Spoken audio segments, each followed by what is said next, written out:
The rain was a cold, relentless curtain. I stood between my husband and the gaping hole in the earth, feeling like the only tether holding our little world from spiraling into the void. On my left, Caleb's hand was a cold, limp weight in mine. On my right, Ava's fingers trembled, clinging to me as if I were the last solid thing left. St. Mary's Cemetery in Pittsburgh smelled of wet earth and decay. The priest's words blurred into the drizzle. Untimely passing, beloved parents, in the arms of the Lord.my in-laws, Richard and Deborah Harper, reduced to a pair of polished boxes. 3 days. It had only been 3 days since the state trooper knocked on our door. A multi-vehicle pileup on I-279. No survivors in their car. I glanced at Caleb. His profile was a marble carving, jaw tight, eyes fixed on some distant point beyond the caskets. He hadn't cried. Not when they told us. Not at the morgue. Not now. He'd just shut down. It's time, the funeral director murmured. Caleb's hand slipped from mine. He stepped forward, took the fistful of dirt, and threw it onto his mother's casket. The sound was final, a hollow thud that made Ava flinch violently against my side. I wrapped my arm around her thin shoulders, feeling the tremors racking her 16-year-old frame. She'd buried her face in my black coat hours ago and hadn't looked up since. The handful of other mourners, a few neighbors, some colleagues of Richard's, drifted away with mumbled condolences. Soon, it was just the 3 of us and the 2 men waiting to fill the grave. Caleb, I said, my voice hoarse from disuse. We should go. Ava's freezing. He didn't look at me. Take her home. I'll be along. Honey, it's pouring. Come with us. Please, I said, I'll be along. The snap in his voice was so sudden, so sharp, that both Ava and I jolted. He closed his eyes, running a hand over his face. When he spoke again, it was flat. I need a minute. Alone. Just go. The drive back to the house in Squirrel Hill was silent, broken only by the swish of the wipers and Ava's occasional sniffle. The house, usually filled with Deborah's loud laughter and Richard's endless tinkering in the garage, was a tomb. I made tea neither of us drank. Caleb came home an hour later. He moved through the rooms like a ghost, not touching anything, not saying a word. He went upstairs and closed the bedroom door. I put Ava to bed in her old room, the one still covered in MIT pennants and science fair ribbons. Try to sleep, I whispered, brushing damp hair from her forehead. Her eyes, huge and lost, found mine. Is Caleb going to be okay? We all are. I lied. It'll just take time. I found him downstairs in the dark living room, a half-empty glass of whiskey in his hand, staring at the cold fireplace. Talk to me, I begged, sitting next to him. Please, don't shut me out. He took a long drink. What's there to say? Violet? They're gone. Talking doesn't change the physics of a crushed sedan. It changes how we carry it. Together. He let out a short, humorless laugh. Together. He stood up, setting the glass down with a sharp click. I can't breathe in this house. I'm going for a drive. To think, a knot of cold dread tightened in my stomach. Now, it's almost midnight. The roads are terrible. I need air that doesn't smell like flowers and death. He said, already grabbing his car keys from the bowl by the door. Caleb, wait. The door closed behind him. A moment later, I heard the engine of his Jeep Cherokee start, then fade into the rainy night. He never came back. The first 48 hours were a blur of frantic phone calls to his friends, his few relatives, hospitals. The police filed a missing persons report, but the officer's tone was weary. Adult male, under obvious emotional stress.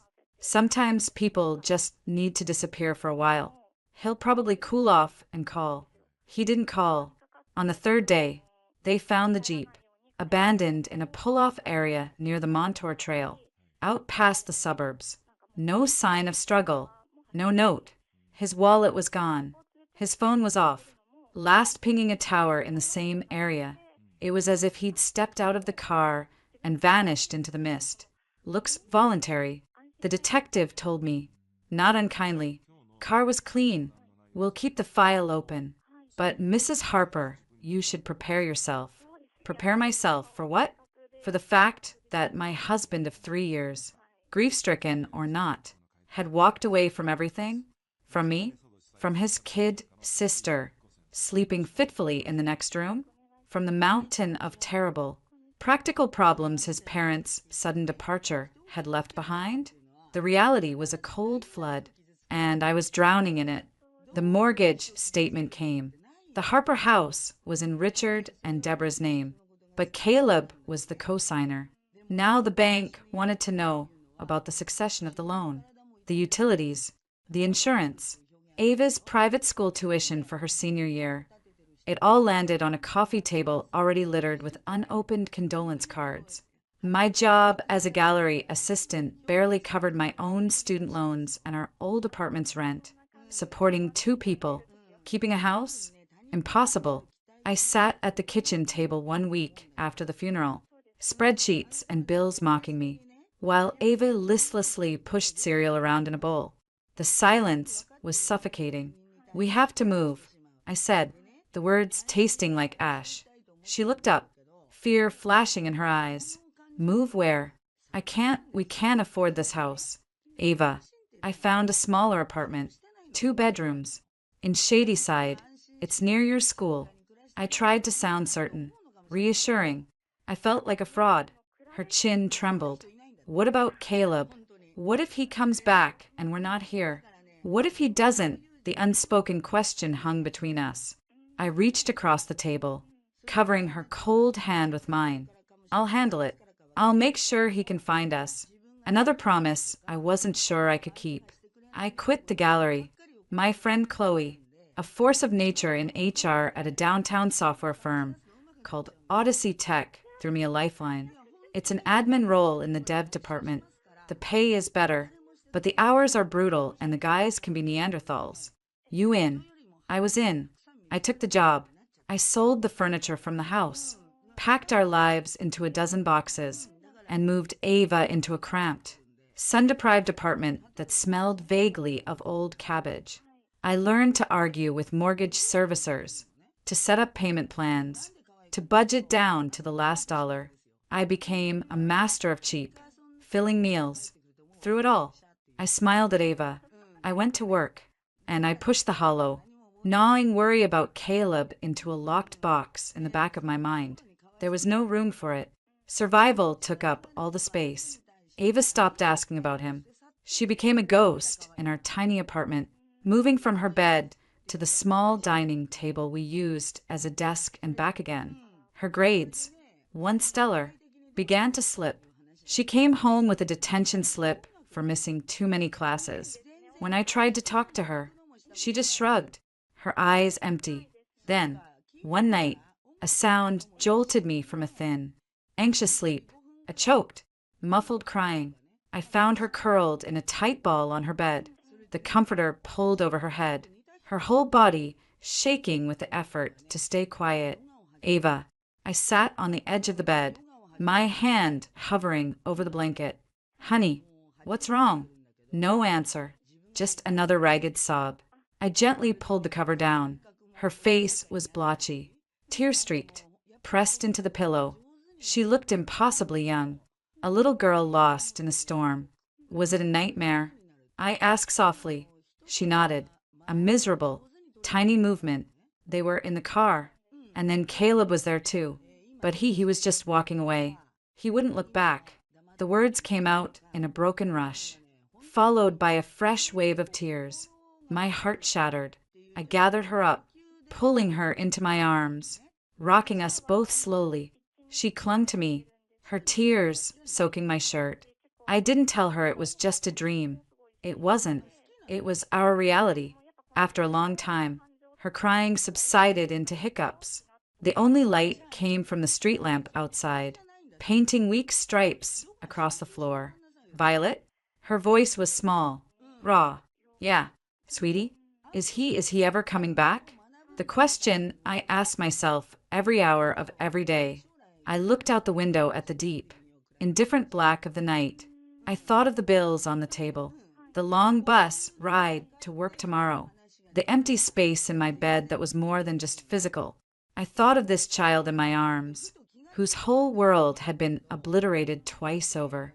I took her face in my hands, wiping her wet cheeks with my thumbs. I made my voice as solid, as unbreakable as I could force it to be. I don't know, Ava, I said, the truth feeling strangely like a foundation. But I know this. From now on, it's you and me. We look out for each other. I'm going to get you through high school. I'm going to get you into the best college that will have you. I'm going to be right here until you're ready to fly on your own. I promise. She searched my face in the dim light, looking for the lie, the uncertainty. She found only the promise, forged in desperation and steeled by love. Slowly, she nodded. Then she laid her head back on my shoulder, her breathing finally evening out into the rhythm of exhausted sleep. I held her long after she drifted off, watching the night sky begin to soften at the edges with the first faint hint of dawn. The fragments of our old lives were scattered behind us, sharp and irrecoverable. Ahead was only the unknown. But for the first time since the rain at the cemetery, I didn't feel like I was drowning alone. I had a reason to keep my head above water. I had a promise to keep. 6 months later, the alarm felt less like an assault and more like a call to arms. I silenced it in the dark. The remnants of a dream about unanswered phone lines dissolving. In the other room, I heard Ava's own alarm go off, followed by the soft thump of a textbook being closed. She'd been studying through the night again. Odyssey Tech was a glass and steel monument to modern ambition, and my desk was in the bullpen of the software development floor, a sea of monitors, hoodies, and the low hum of male voices. My title was administrative coordinator. My reality was firefighter, psychologist, and translator for a tribe of brilliant, socially awkward engineers who viewed any interruption to their code as a personal affront. Violet, the Sphinx Project specs from Larry? Chloe materialized at my desk, clutching a massive coffee, emailed to the team lead at 7 a.m.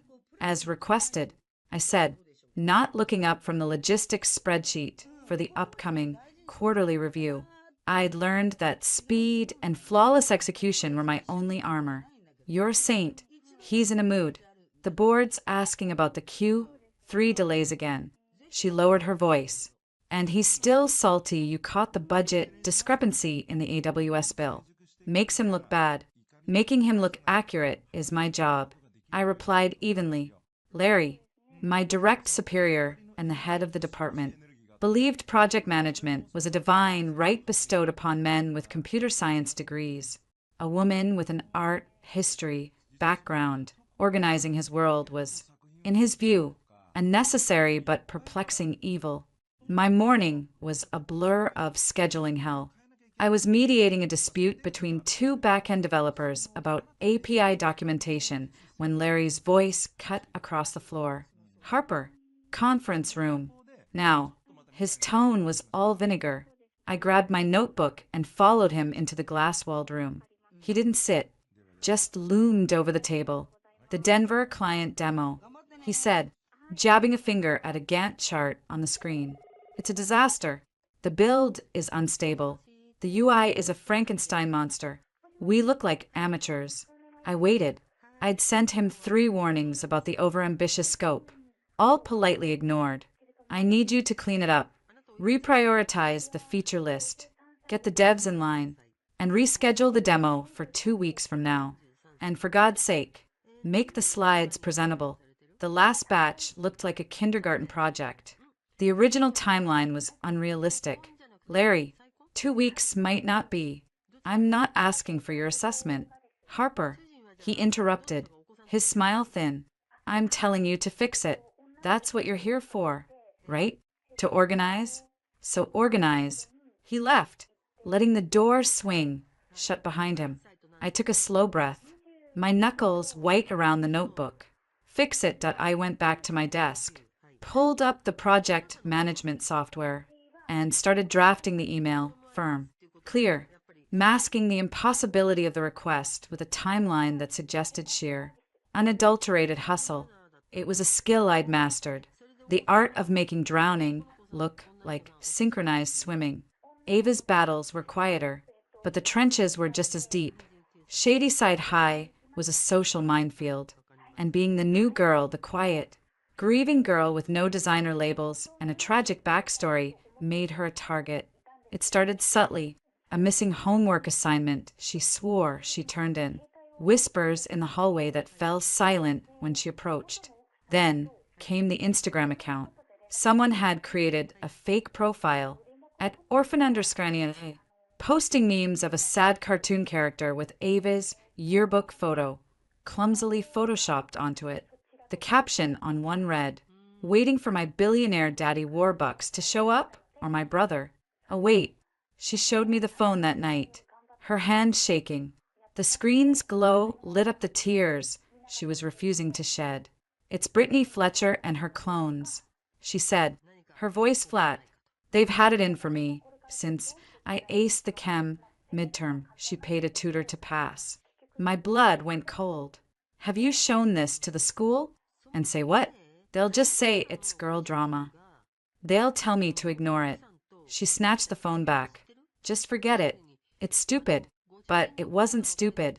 The light in her eyes, the one that had started to flicker back to life after that night in her bedroom, was guttering out. She retreated further into herself, into her books, moving through the apartment like a shadow. Then, on a Tuesday, my work phone buzzed while I was in the thick of wrestling with the Denver demo code. The caller ID said Shadyside High. "Ms. Harper, this is Principal Henderson's office. We need you to come pick up Ava." My heart stalled. "Is she hurt? Sick?" A pause. "There's been an incident. It would be best if you came in." I mumbled an excuse to Larry about a family emergency, his disapproving grunt following me out, and drove to the school in a fog of dread. The administrative assistant led me not to the nurse's office, but to a small, windowless room next to Principal Henderson's. Ava was there, sitting on a plastic chair, her head down. Her clothes were dusty, and there was a smudge of dirt on her cheek. She looked up as I entered, and the raw shame and fury in her eyes cracked something open inside me. "What happened?" My voice was deceptively calm. The assistant wrung her hands. "Ms. Harper, it seems Ava was accidentally locked in the athletic equipment storage room after school. The janitor found her just a little while ago." "Accidentally locked?" I turned to Ava. "Honey?" She wouldn't look at me. "Brittany and Kayla and Madison. They said they needed help finding a volleyball. When I went in, they shut the door. I heard the latch click. Her voice was a whisper. I yelled. No one came. The light doesn't work in there." It was dark. Rage, white hot and blinding, surged through me. I looked at the assistant. "I want to see Principal Henderson." Now, Principal Henderson was a man in his 50s with a placating smile that didn't reach his eyes.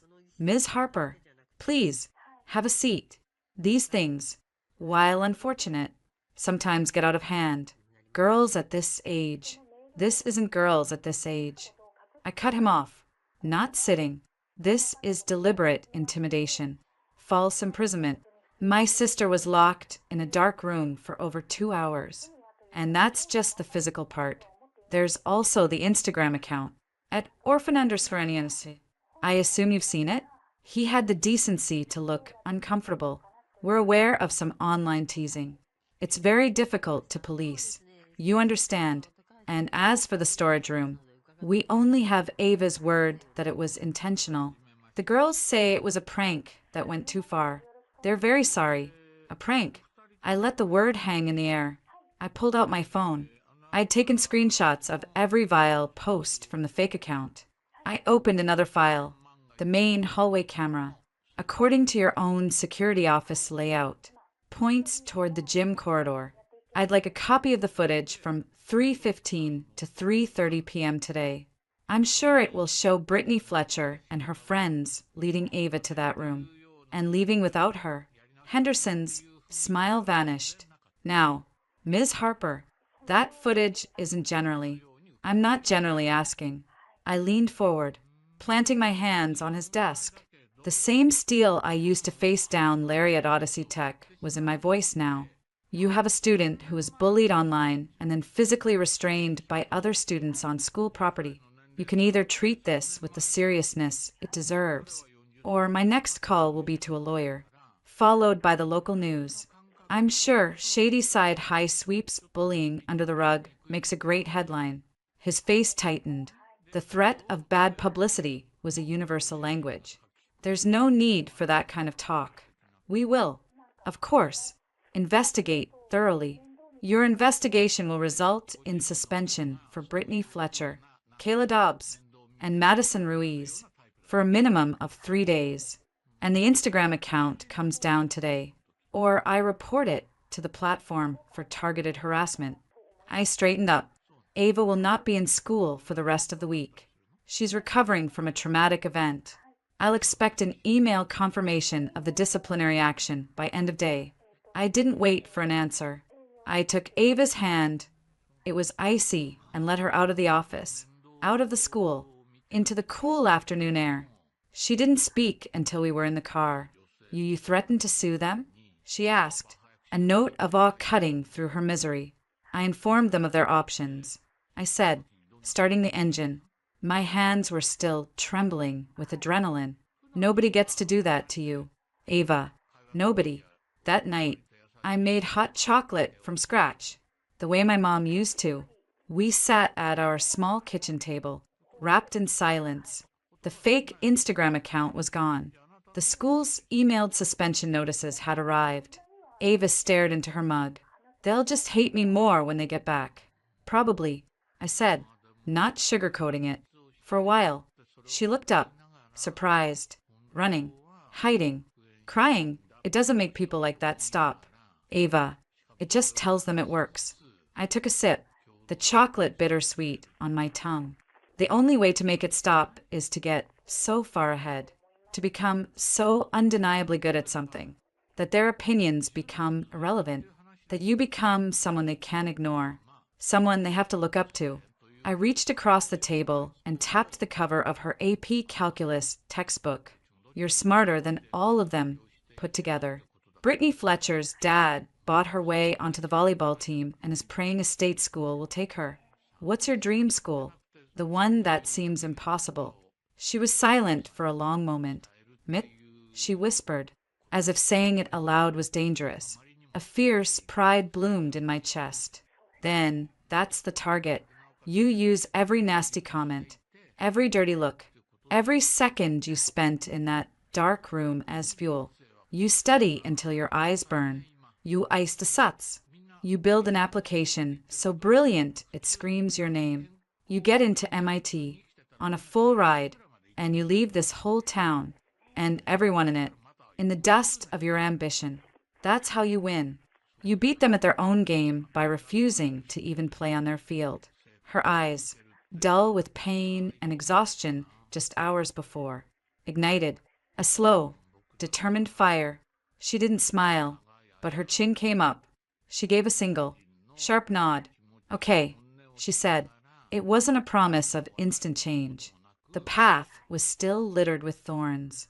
But in that moment, I saw the shift. The victim was receding. The fighter was stepping forward. The following weeks were a study in parallel determination. At Odyssey Tech, I worked 80-hour weeks. I became a diplomat, a taskmaster, a human shield between Larry's unrealistic demands and the developer's mutiny.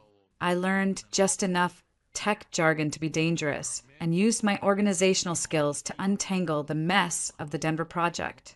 The demo, 2 weeks later, wasn't perfect, but it was coherent and on time. Larry took the credit in the board meeting, but the lead developer gave me a gruff. Thanks, Harper, you saved our asses, which was worth more than any praise from my boss. At home, Ava transformed. The quiet sadness hardened into a relentless focus. Textbooks and practice tests covered every surface. She stopped reacting to the whispers in the hall. When Brittany and her crew returned from suspension, radiating venom, Ava simply walked past them, her headphones in, her eyes on some distant, glittering prize only she could see. She was building a fortress of her own mind. Brick by brilliant brick, we were two soldiers on different fronts, battered but unbowed. Some nights, I'd come home near midnight to find her asleep at the table, her head pillowed on an open physics book. I'd nudge her awake, make us both a late-night snack, and we'd sit in comfortable silence, too tired for words, drawing strength from the simple, shared fact of our endurance. We were on twin paths of thorns, each step painful, uncertain, but we were moving forward.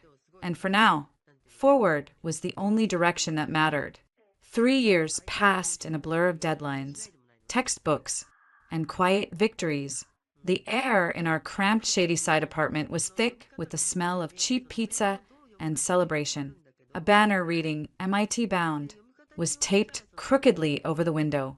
Ava, at 19, stood glowing in the center of the living room, surrounded by a handful of her closest friends from school and a beaming Chloe. In her hand, she held the official acceptance letter to the Massachusetts Institute of Technology, accompanied by the even more miraculous document, a full-ride scholarship. I still can't believe it, she said for what felt like the 10th time, her eyes shimmering. Computer science. It's actually happening. Chloe clinked her soda can against Ava's. Kid, you're going to own that campus. Just remember us little people when you're a tech billionaire. Okay. I hung back by the kitchenette, watching, my heart so full it ached. The gawky, heartbroken 16-year-old was gone. In her place was a young woman with sharp, clever gaze and a quiet, steady confidence. The fire I'd seen ignite that night had been carefully, relentlessly stoked. She'd done it. She'd left Brittany Fletcher and her whole toxic universe in the dust. The thorns on her path hadn't disappeared, but she'd learned to walk over them, her eyes fixed on the horizon. I'd climbed my own ladder. From the administrative trenches, I'd fought my way to project manager at Odyssey Tech. The promotion came with a decent salary bump, finally pulling us firmly into the lower rungs of the middle class. I'd paid off the last of the old debts, built a modest savings account, and secretly started a separate fund for Ava's college expenses, books, a laptop, the things a scholarship might not cover. We'd even moved to a slightly better apartment, one that got morning sun. As the party wound down and Ava's friends departed, Chloe lingered, helping me clean up. She's incredible, Vi, Chloe said, nodding toward Ava, who was animatedly explaining a quantum computing concept to a politely baffled friend. You did that. She did that. I corrected, wiping down the counter. I just handed her the shovel and swung the sword when you had to. Chloe added quietly. She paused, her expression turning serious. She's flying the nest. It's your turn now. I knew what was coming. I kept scrubbing at an invisible spot. Violet. Chloe's voice was gentle but firm. Caleb, it's been over 3 years. The police closed the case. In a few more, you can file for a presumption of death. You can't put your life on hold forever. The familiar cold, not settled in my stomach. I'm not putting my life on hold. I have a life, a good job, a family. I gestured toward Ava. You have a sister you've raised, which is amazing. But what about you? When was the last time you went on a date? Or did something just because you wanted to? She leaned against the counter, forcing me to look at her. You're 28. You're smart. You're capable. You're gorgeous. Even if you try to hide it behind those sensible blazers. It's time to live for Violet. I looked out the window at the deepening twilight. I know, and I will. I need to get her settled in Boston first. Make sure she's okay. Then I'll figure it out. Chloe sighed, recognizing a brick wall when she saw one. Just promise me you'll think about it. I promise, I said, and meant it. The thought of moving on was terrifying, but the thought of being forever anchored to a ghost was becoming a heavier burden. 2 weeks later, I hugged Ava tighter than seemed possible at the departures gate of Pittsburgh International. Call me when you land. Text me when you get to the dorm. And for God's sake, eat something other than ramen. She laughed, a sound that was still the best thing I'd ever heard. I will. I will. Stop worrying. You're the one who needs to relax. Take a vacation. Read a book that isn't a project management textbook. She pulled back, her eyes searching mine. Thank you, Violet, for everything. I mean it. Go conquer the world. Ava Harper, I whispered, my throat tight. I watched her walk through security until she disappeared from view.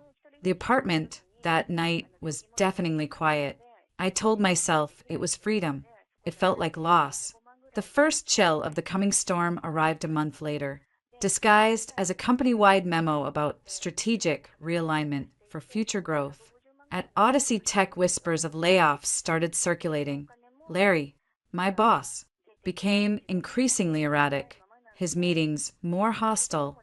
I doubled down, working later, making my projects run smoother, my reports more impeccable.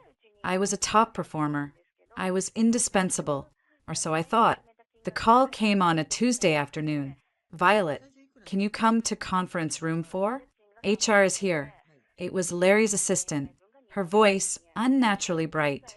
The room held Larry, a woman from HR named Janet, whom I knew vaguely, and a security guard lingering by the door. My stomach plummeted. Violet, have a seat, Janet said, not meeting my eyes. She slid a single sheet of paper across the table. We're making some difficult decisions as part of the restructuring. Your position has been eliminated. The words didn't compute. Eliminated? The Denver project came in under budget. The Seattle integration is ahead of schedule.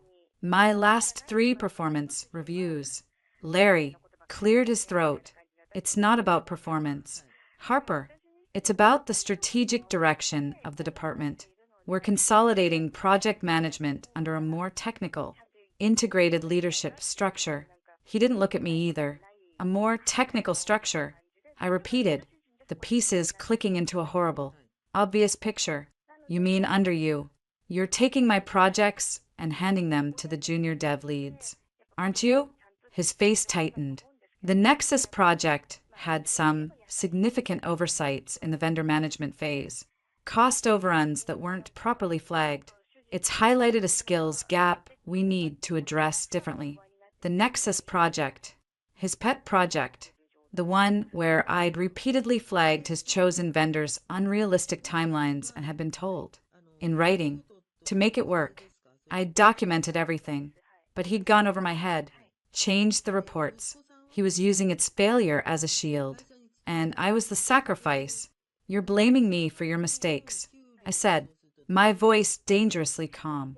This isn't about blame. Janet interjected smoothly. It's about restructuring.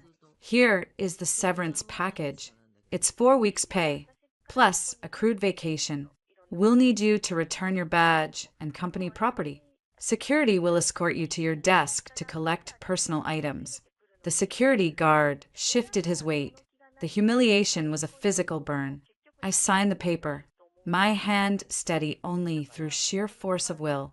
I emptied my desk under the pitying stares of my colleagues, placed the badge on the cold, empty surface, and walked out of Odyssey Tech for the last time.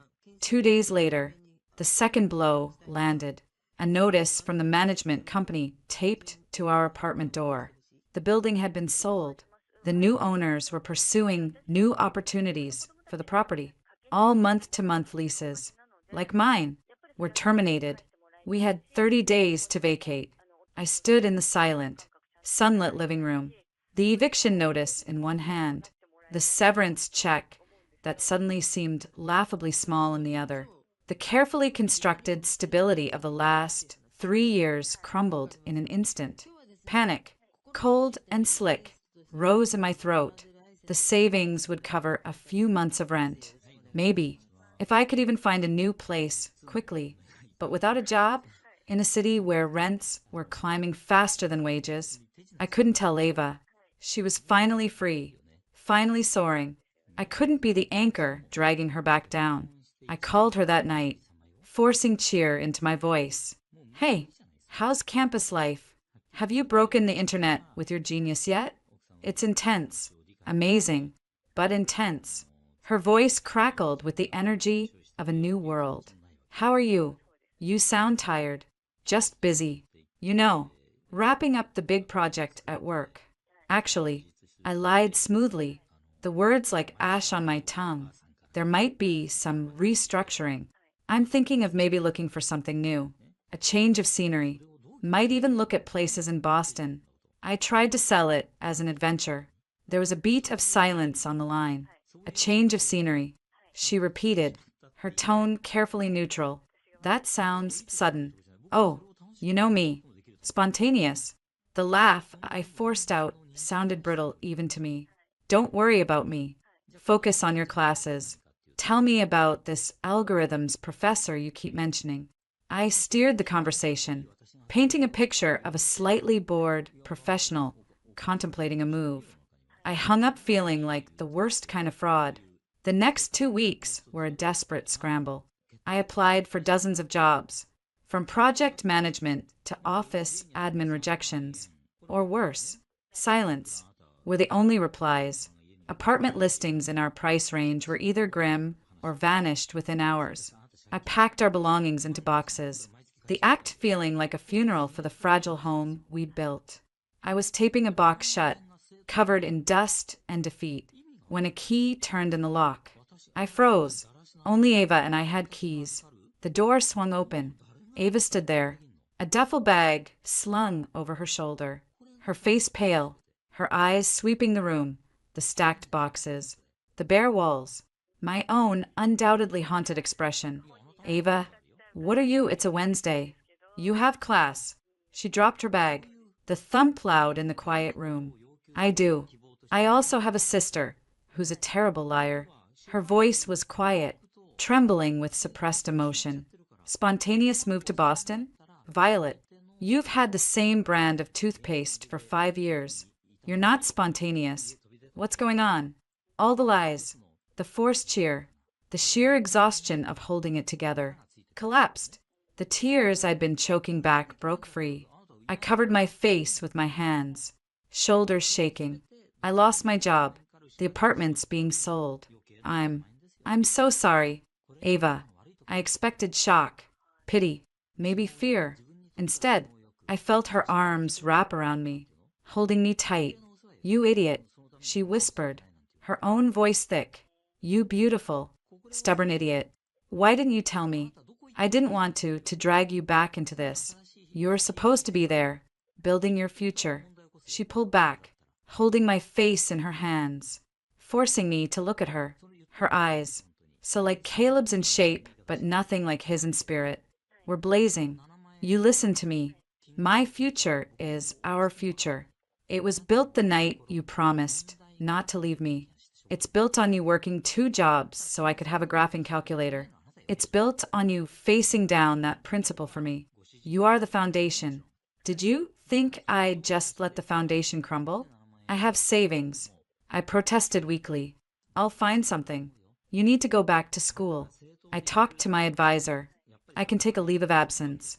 Or, she said, her voice turning practical, a mirror of my own when I was solving a problem. I can stay enrolled. I already applied for a work-study research assistant position in the CS department. The stipend isn't huge, but it's something. We find a smaller place, a studio, even. I can help with rent. We pool what's left of your savings and my stipend. You look for a job, a real job you want, not just the first thing that comes along. I stared at her. The child I'd protected was gone. In her place stood this fierce, brilliant, formidable young woman, not just offering comfort, but offering a plan. I can't let you do that. Your scholarship, your future, is this, she said fiercely, gesturing between us. Violet, you gave me everything. You gave me a home when mine fell apart. You gave me a fight when I wanted to give up. You gave me a future when I couldn't see one. Let me do this. Let me help. Please. She wasn't asking. She was declaring. The dynamic that had held us for 3 years, the protector and the protected, shifted irrevocably in that dusty, half-packed room. It didn't break, it transformed. It became a partnership.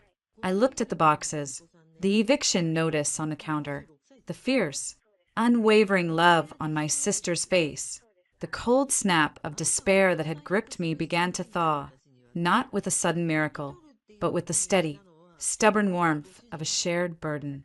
I leaned my forehead against hers, a sob that was half laugh, half relief escaping me. A studio. We'll drive each other crazy. A small, triumphant smile touched her lips. Probably, but we'll be crazy together. We're a team. Violet, you and me. You're not alone in this. You never were. And for the first time since the pink slip and the eviction notice, I truly, deeply believed it. The path ahead was narrower, darker, but I wasn't walking it alone. We would face the cold together. The studio apartment in Alston was a shoebox. You could literally stand in the center and touch opposite walls.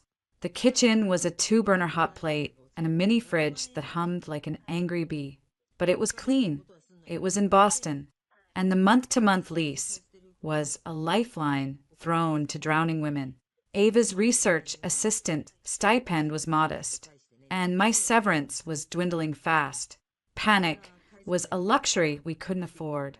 The first morning in the new place, Ava shoved a lukewarm coffee into my hand and opened her laptop on the fold-out table that served as desk, dining table, and war room. Okay, she said, all business. Her MIT hoodie was too big on her, but her eyes were sharp, focused. Phase 1. Stop the bleeding. My stipend covers 60% of rent and utilities if we eat like broke college students. Which, newsflash, we are. Your savings are the emergency fund. We don't touch it. I nodded. The project manager part of my brain kicking in. Phase 2. Income. I need a job. Fast. Not just a job. Ava corrected, pointing a finger at me. You spent 3 years herding cats at Odyssey Tech. You managed multi-million-dollar projects. You're not applying for administrative assistant roles. We're targeting consulting. Freelance project management for startups. They need someone who can create order from chaos, and they can't afford a full-time VP. I snorted. They also can't afford a consultant. We'll undercut the big firms. We'll sell you your experience, your efficiency. She was already typing. I'm making you a website, a simple one. Violet Harper Consulting. We'll use my student email to get you access to the MIT Career Board and the Startup Incubator listings. We leverage my network. Your network? You've been a student for 2 months. She gave me a look that was pure, unadulterated Ava. You'd be surprised. The kid who sits next to me in advanced algorithms, his brother runs a biotech startup in Cambridge that's a hot mess. I've already mentioned you. I stared at her.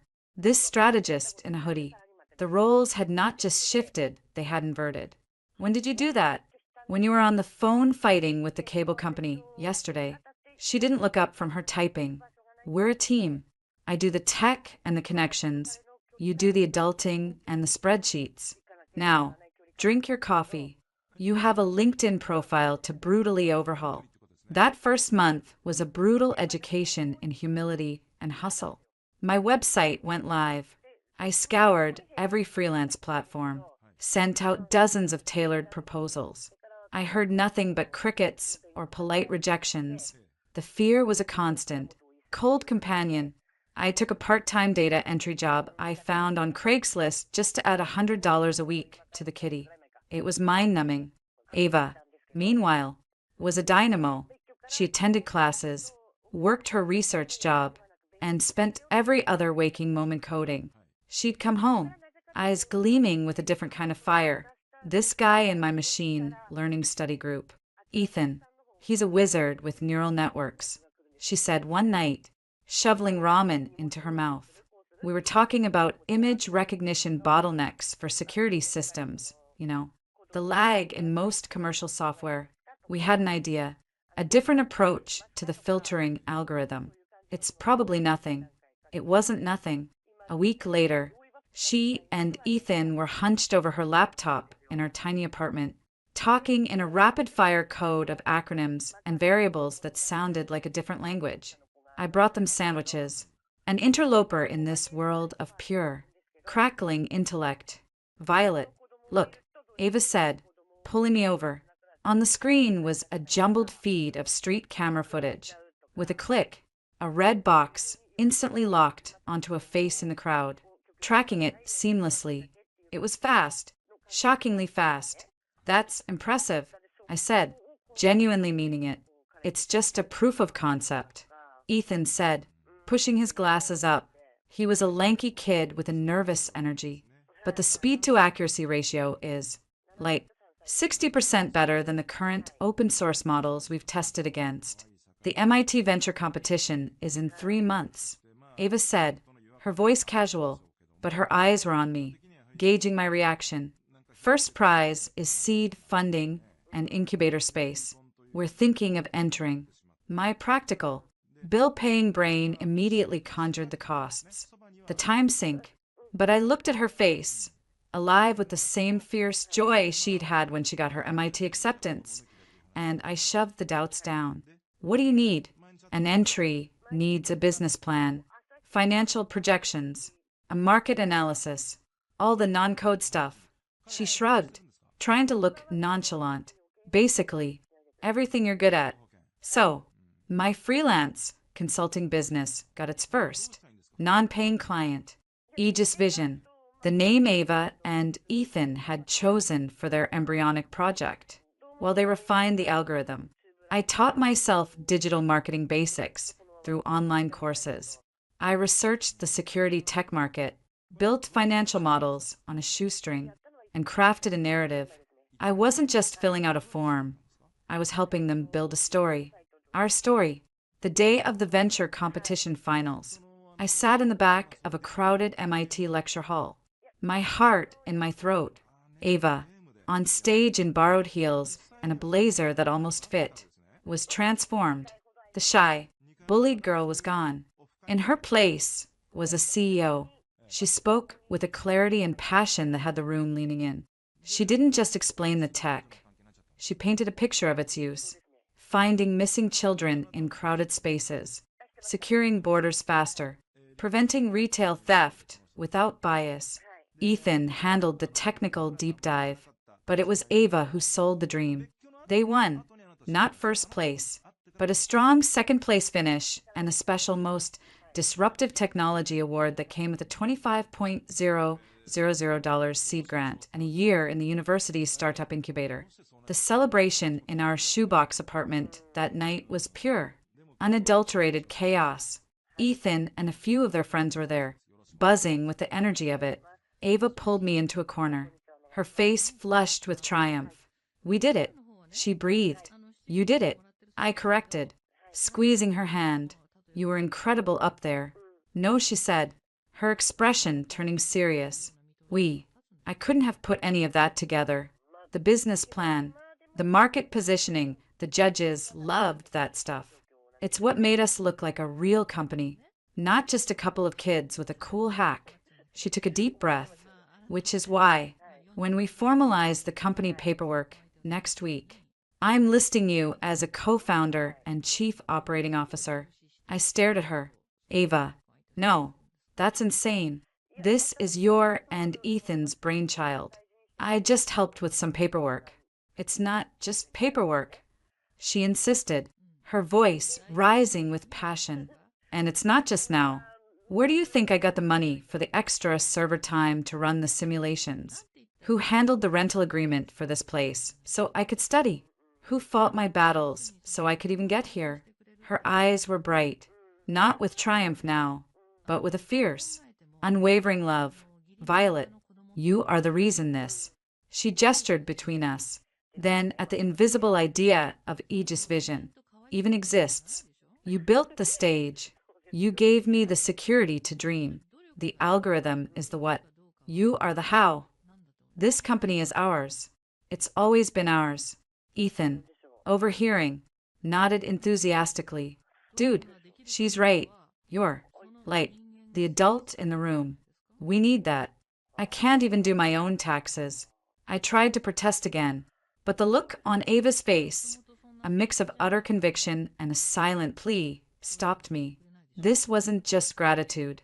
It was a declaration of partnership, of family. In the language she understood best. Equity. Okay, I said finally, my throat tight. Okay, but I'm earning that title. We have a grant now. That means real work. And work we did. The incubator space became my second home, while Ava and Ethan and soon, two other brilliant, socially awkward engineers they recruited, coded like their lives depended on it. I built the infrastructure. I set up the corporate accounts, navigated the legal paperwork for the seed funding, handled the early, awkward sales calls to potential beta testers. I was the one who explained to confused potential clients what the tech did, in plain English, while Ava dazzled them with the possibilities. It was scrappy. We lived on pizza and hope. My consulting slowly picked up as word spread from the MIT network about the Project Whisper at Aegis. I took on a few small contracts for other startups. The income, a welcome trickle that kept our personal finances afloat. 2 years blurred by in a sprint. Aegis Vision landed its first paying client, a local chain of high-end boutiques looking to reduce shrinkage. The pilot was a success, then a bigger one, a logistics company. The seed money was joined by a small angel investment round, which I helped negotiate. The day we closed that round, Ava came to me with a set of keys. We got a real office in South Boston, not just a desk in the incubator, an actual space with a door for you. You're kidding. Nope. And you're moving to Boston permanently. The company is paying for relocation as a business expense.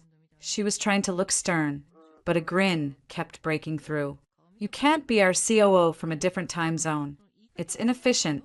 So, I packed up the Alston shoebox. The move was a whirlwind. A week later, I stood in the sleek, minimalist office space, still mostly empty, smelling of new paint and potential. Ava was leading a meeting with the engineering team, whiteboarding a complex problem. Her voice was calm, authoritative. She caught my eye from across the room and gave me a quick, private smile.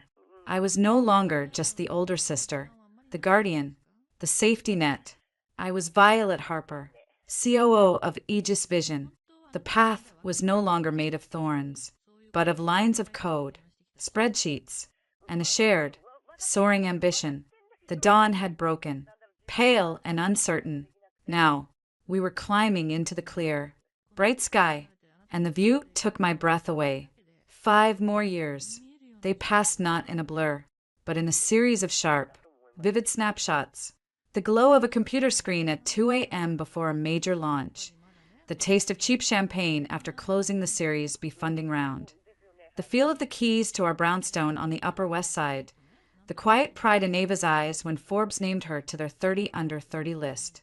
Aegis Vision was no longer a scrappy startup. We were a respected player in the AI security space, with offices in New York and Boston, over 100 employees, and a valuation that still sometimes made me wake up in a cold sweat. I was the COO, the steady hand on the tiller, the one who made the vision a functional, profitable reality. Ava was the brilliant, charismatic CEO, the face of our innovation. We had carved out a life, a partnership, a family, forged in grief and tempered by sheer, stubborn will. It was a Thursday, the kind of ordinary, blessed Thursday that had become my favorite. No crises, no late-night investor calls, just the quiet hum of a well-run life. I was in the open concept kitchen of our brownstone, chopping vegetables for a salad. Ava was at the large island, scrolling through a financial report on her tablet, a faint frown of concentration on her face. The marketing team wants to increase the Q4 budget for the European push by 15%, she said, not looking up. Their data suggests an earlier entry could capture a bigger market share before Neurotech launches their competing product. I sprinkled sea salt over the tomatoes. Their data is based on pre-launch surveys. Our actual conversion metrics from the beta test in Berlin suggest a more cautious, targeted approach. I think 10%, with a 6-week review checkpoint, is the smarter play, less risk, same potential reward. Ava finally looked up, a smile playing on her lips. Always the voice of reason. Fine, 10%, but I'm blaming you when the German sales team throws a fit. They can take it up with my spreadsheet. It's very intimidating. I slid the chopped vegetables into a bowl. The doorbell chimed. A soft, melodic sound.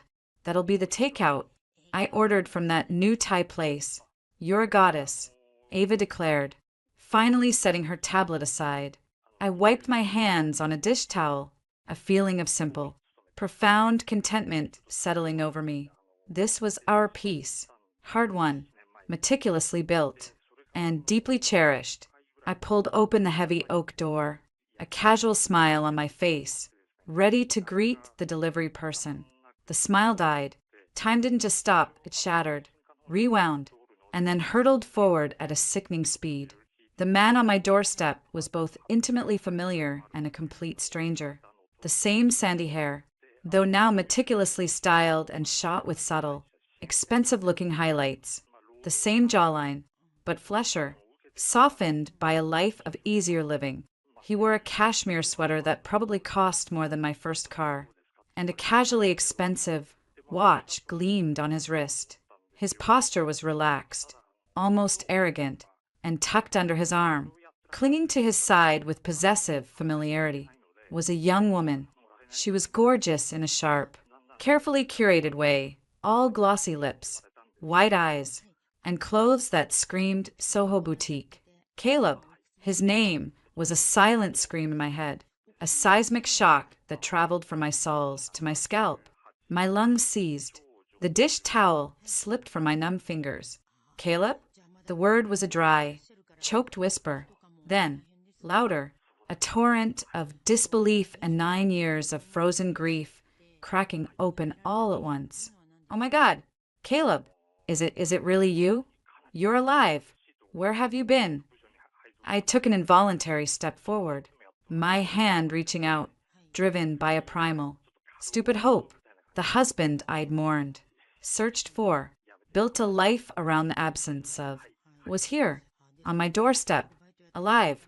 His eyes the same shade of hazel, but colder, flatter, swept over me. They took in my old MIT sweatshirt, a gift from Ava. My bare face, my hair pulled into a messy bun. They lingered for a fraction of a second on the fine lines at the corners of my eyes, the ones earned from late nights and laughter and worry. His mouth, the one I'd kissed 1,000 times, curled into a small, dismissive smirk. Violet. He said my name like it was a mildly interesting specimen. You've changed. The 4 words were a bucket of ice water. My outstretched hand fell to my side. He didn't seem to notice, or care. He glanced down at the young woman attached to him. Skylar, this is Violet, my wife. For now. Anyway, he gave a little laugh, as if he'd made a clever joke. Skylar's painted lips stretched into a simpering smile. Oh, wow.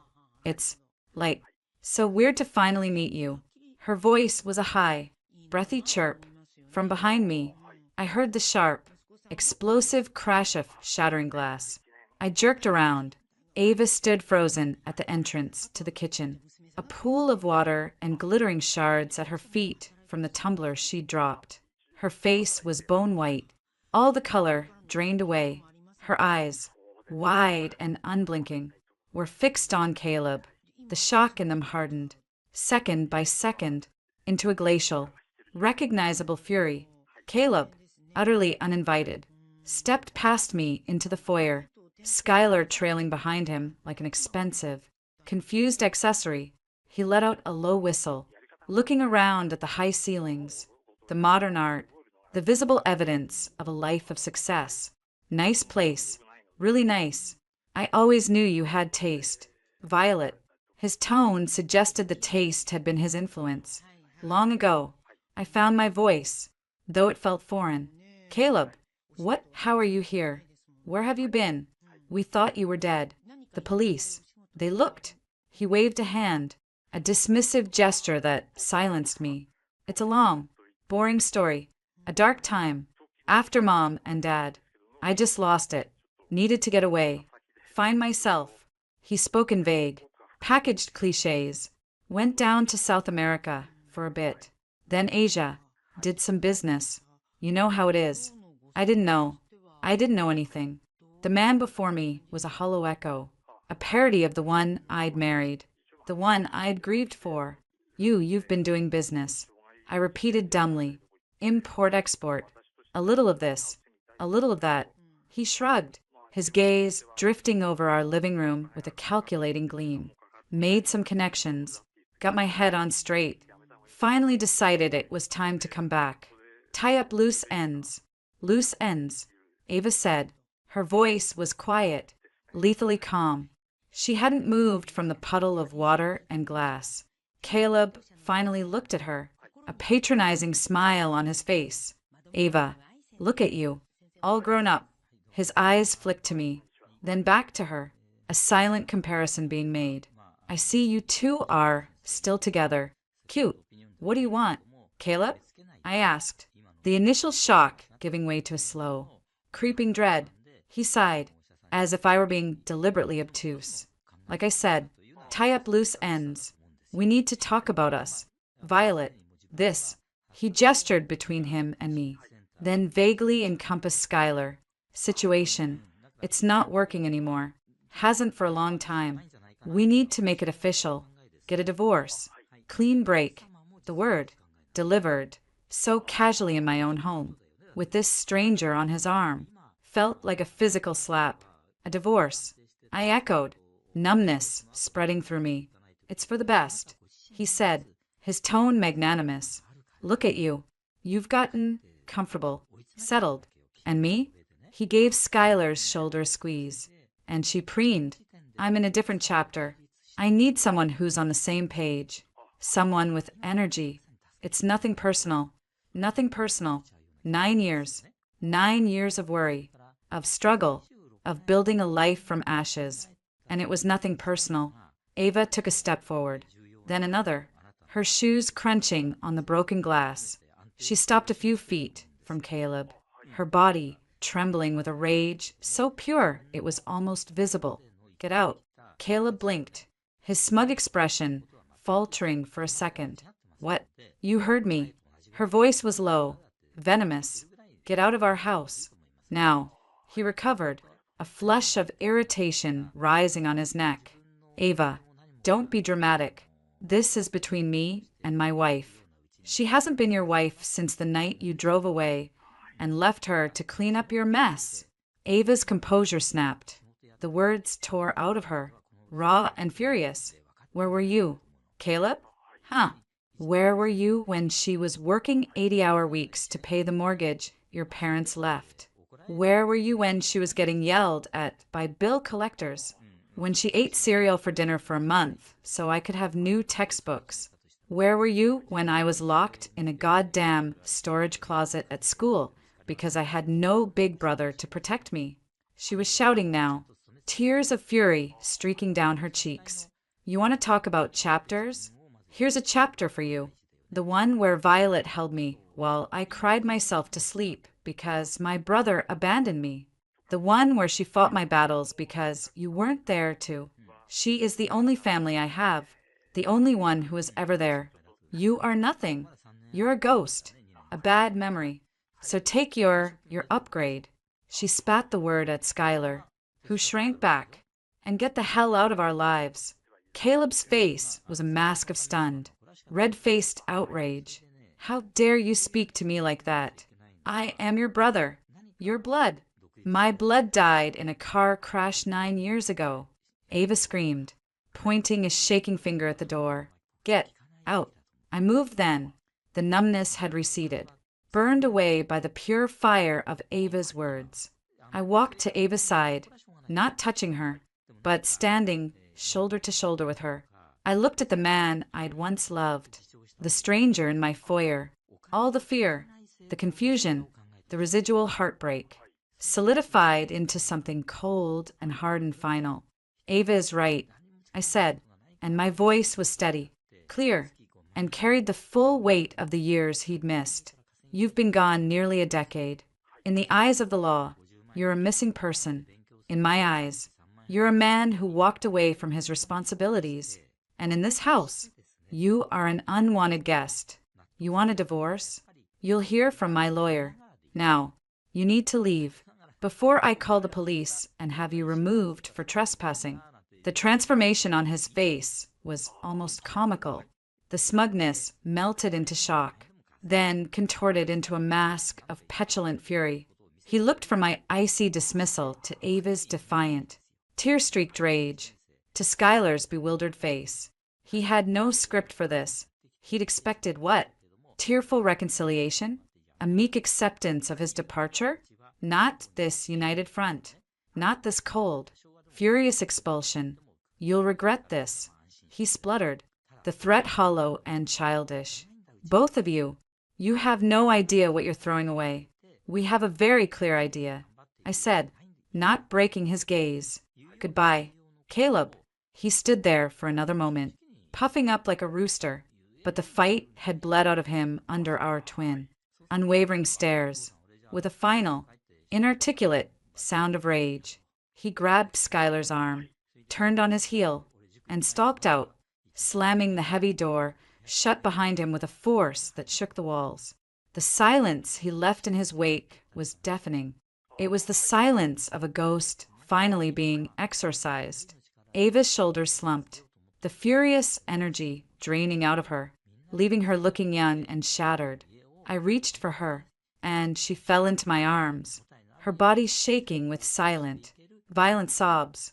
I held her, staring at the closed door.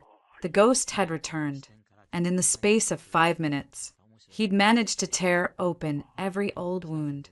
But as I held my sister, my real, chosen, fierce family, I realized something else. The wounds were scars now, tough, healed, and he no longer had the power to make them bleed. The haunting was over. The war, I suspected with a cold certainty, was just beginning. The slam of the door echoed in the sudden, thick silence. Ava's shoulders shook under my hands, her furious sobs the only sound. I held her, my own mind reeling, a hurricane of disbelief, betrayal, and a cold, sharpening anger. The ghost was no longer at the door. He was in my house, polluting the air. Ava pulled back, scrubbing at her face with the heels of her hands, smearing her tears. Her eyes were red-rimmed, but dry now, burning with a focused intensity. I'm sorry, she choked out. I'm sorry I lost it like that. I just seeing him there, with her. Don't you dare apologize, I said, my voice surprisingly steady. I guided her away from the broken glass toward the living room sofa. Sit, breathe. But she was pacing, a caged animal. He looked at you, like you were something he'd scraped off his shoe. After everything, who the hell does he think he is? The doorbell rang again, a jarring intrusion. We both froze, staring at each other. It rang once more, insistently.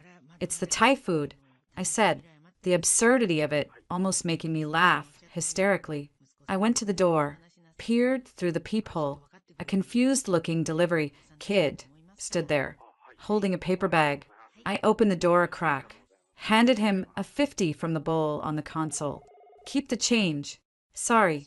I took the bag and shut the door, locking it, throwing the deadbolt for good measure. I brought the food to the kitchen island, the aromatic smells now seeming nauseating. Ava had stopped pacing.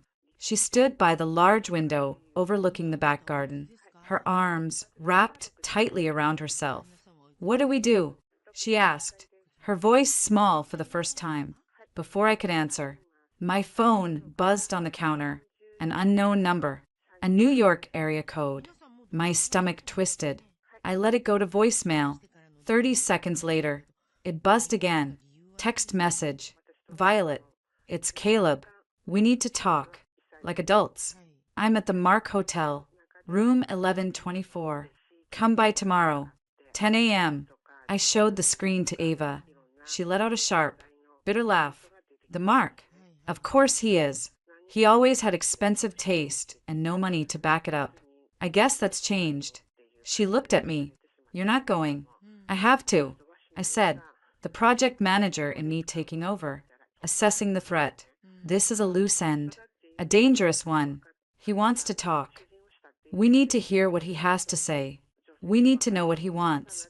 We know what he wants. She exploded. He saw the house. He saw us. He's a vulture. He's here to pick at the carcass of the life you built without him. I knew she was right. The calculating look in his eyes as he scanned our home wasn't about nostalgia. It was an appraisal. All the more reason to face him. On our terms. Not in our home. In a public place. Neutral ground. I'm coming with you, she stated, leaving no room for argument. No, this is between him and me. Legally, at least. Like hell it is. Everything that involves you involves me. I'm your CEO, remember? She managed a weak smirk. And your sister. I'm coming.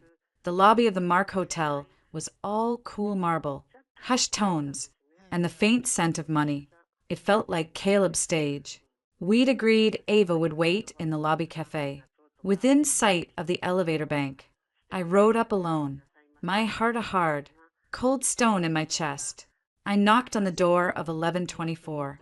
It swung open, and Skylar stood there, dressed in a silk robe, her hair perfectly tousled as if by a stylist. Oh, hey. She seemed disappointed it was me. Caleb, it's your wife. She disappeared into the suite. Caleb appeared, now in tailored slacks and a crisp shirt, sleeves rolled up. He looked like he was starring in a commercial for midlife crisis cologne. Violet, you came alone. Good. I knew you'd be reasonable. He stepped back, gesturing me in. The suite was lavish. A bottle of champagne sat in an ice bucket, 2 flutes beside it. I remained standing near the door. I'm not staying long. Caleb, say what you need to say. He sighed, as if my directness was a tedious character flaw. He poured himself a glass of champagne, ignoring the second flute. Right to business. Fine. Look, what happened yesterday was awkward. For everyone. Ava's outburst was unfortunate. She's clearly emotionally stunted from everything. But we're adults. We can move past that. I just stared at him, waiting. The divorce. He continued, taking a sip. It's a formality. Really. We've been separated for, what, 9 years? I'll file on the grounds of abandonment. Make it clean. My lawyer says it should be straightforward. A cold laugh escaped me. Your abandonment? You're filing for divorce from me on the grounds of my abandonment? He had the decency to look slightly uncomfortable. Legal semantics. The point is, it's over. We both know it. I'm sure you've moved on in your own way. His gaze flicked over me again, dismissing whatever he saw. But while we're being adults, we should talk about the practicalities, the division of assets. There it was. The mask, barely on, was already slipping. What assets? Caleb? You walked away from everything. The house was your parents'. It was sold to pay their debts. The car was repossessed. There was nothing. Come on, Violet, he said, a patronizing smile on his face. Don't play dumb. It doesn't suit you. I've been back a week. I've seen the headlines. Aegis Vision. The sister act, taking the tech world by storm. Very touching. He swirled the champagne. My little sister, the CEO, and my wife, the COO. Impressive. Truly. The cold stone in my chest turned to ice. That has nothing to do with you, doesn't it? He set his glass down, leaning against the desk. Marital property is a funny thing, especially in a community property state like New York. The foundation of that company was built during our marriage. The sacrifices you made to support her, those were choices made while you were my wife. Your financial contributions to her upbringing, her education that was marital capital being invested. You were able to do that because of the stability of our union. I was speechless. The sheer, breathtaking audacity of it left me reeling. My lawyer thinks we have a very compelling case for a significant stake. Not control, of course, just a fair share. For my contribution to the family ecosystem that allowed this little venture to blossom. Your contribution, I repeated, my voice deadly quiet. Your contribution was disappearing and leaving us destitute. He waved a hand. A difficult period, a mental health crisis. The courts are understanding about that these days. The point is, I'm back now, and I'm willing to be reasonable. I don't want to drag our name, Ava's name, through a messy, public court battle. It wouldn't be good for the company's image, would it? All that foundation of sisterhood, PR would look pretty hollow if it came out it was built by a woman stealing from her marital estate. Rage, pure and blinding, finally broke through my shock. Get a lawyer. Caleb, get the best one you can afford. And then watch as they explain to a judge that a man who vanished for 9 years, who didn't send a single dollar, make a single phone call, or show a single ounce of concern for his wife or his teenage sister, is entitled to a single cent of what they built after he left. You want to talk about courts? Let's talk about the police report that says you likely disappeared voluntarily. Let's talk about the bank records that show I paid off your parents' debts. Let's talk about the years of tax returns where I filed as single because you were gone. You are a ghost, and ghosts don't get shares. His face darkened, the polished facade cracking. You always were stubborn and short-sighted. This doesn't have to be ugly. Violet, I'm offering a clean break, a modest settlement, and I go away. For good this time. You and Ava can play house with your little company. Get out of New York. Caleb, I said, turning for the door, you're not getting anything from us. Not a dollar. Not a share. Not even a goodbye. You're making a mistake. He called after me, his voice rising. A big one. I'm trying to handle this with some class. I didn't look back. I walked out, the door swinging shut behind me, muffling whatever he said next. I rode the elevator down, my hands clenched into fists so tight my nails dug into my palms. Ava was at my side in an instant as I strode through the lobby. Well, he wants money, I said, my voice clipped. He thinks he's entitled to a piece of Aegis, based on his contributions during our marriage. Her face went from worried to utterly savage. I'll kill him. Not legally advisable, I said, but a grim smile touched my lips. We need a lawyer, the best corporate and divorce attorney in the city. Today, we were in a cab, headed to the offices of a law firm one of our board members recommended, when my phone buzzed again. This time, it was Ava's. She looked at the screen, her expression turning to one of pure disgust. It's him, calling me. Don't answer. Oh, I'm answering. She put it on speaker. Ava, honey, it's Caleb. His voice was dripping with a fake, oily warmth. You have 10 seconds before I hang up and block this number. Listen, I know you're upset. I get it, but you need to see reason. Violet's being emotional. She's holding on to the past. But you and I were family. Real family. Blood. Ava's knuckles were white around the phone. You lost the right to call me family a long time ago. That's the grief talking. Look, Skylar, that's nothing. A bit of fun. Violet. She's just, let's be honest. She's let herself go. She's bitter. A man has needs, you know. But that doesn't mean we can't be brother and sister again. You're a big success now. I'm so proud. We could be an amazing team. You handle the tech. I can handle the business side. We could take that company global. Think about it. Just you and me. No need to let Violet's issues get in the way of our future. I stared at the phone. A nausea so profound it was almost peaceful washing over me. the utter vileness of it, the complete lack of a soul. Ava's voice, when she spoke, was calm, a terrifying, quiet calm. Caleb? Yes. Honey, I want you to listen very carefully. You are greedy, pathetic, worthless man. You abandoned us. You don't know me. You don't know Violet. The woman you married died the day you left. And a stronger, better one was built from the ashes. And I was built by her. You are nothing to me. You are less than nothing. If you ever call me again, if you ever come near us again, if you so much as think about trying to take a single thing that is ours, I will use every dollar, every connection, every bit of influence I have to destroy you. I will bury you so deep in lawsuits and bad publicity, you'll wish you'd stayed lost. Do you understand me? There was a long silence on the other end. Then a sputtered, "You little bye." Ava ended the call.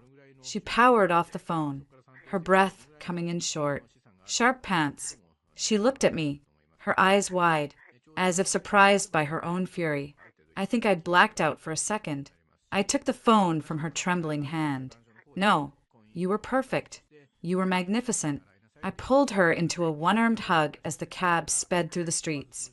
The mask was off, completely.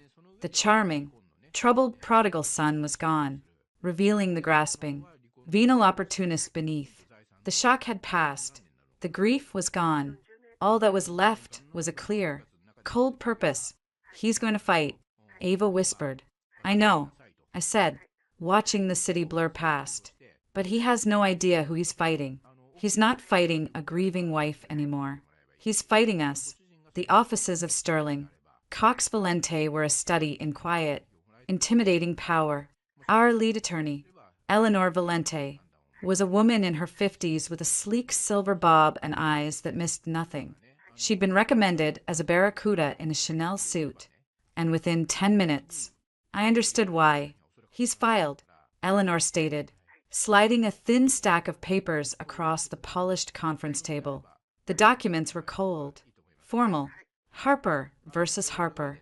Petitions for dissolution of marriage and, buried in the legalese, a separate filing claiming an equitable interest in Aegis Vision Technologies, Inc., citing marital contribution to the foundation and development of a spouse's separate property enterprise.